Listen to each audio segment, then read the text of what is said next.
When our younger daughter missed her usual 6:30 p.m. call last week, I knew something wasn't right. She calls every night on her drive home from the high school where she teaches in Denver. 6:30 on the dot. So when 6:40 came and went, I dialed her instead. She answered with a shaky voice and said she was with another teacher. Could she call me right back? So she did. And then the floodgates opened.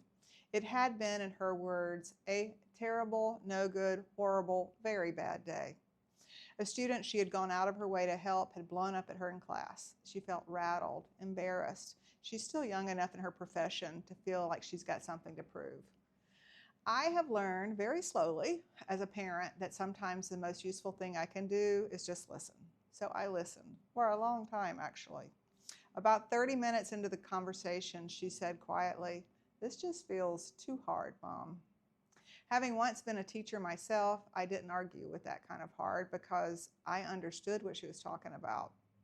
Finally, she said, "I'm just waiting for a faith in humanity kind of moment." So I told her that right now I actually have a lot of faith in humanity, mainly from listening to her and other young people her age. And so if she needed to, she could borrow some of my faith.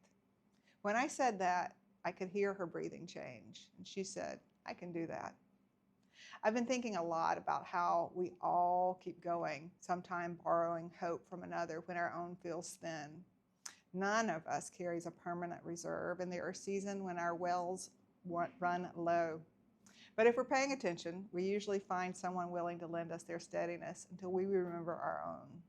Eventually, the favor circles back. Our faith is restored, and we become the ones doing the lending. Faith in humanity is like that. The more we share it, the more it grows. Some days we borrow, some days we lend.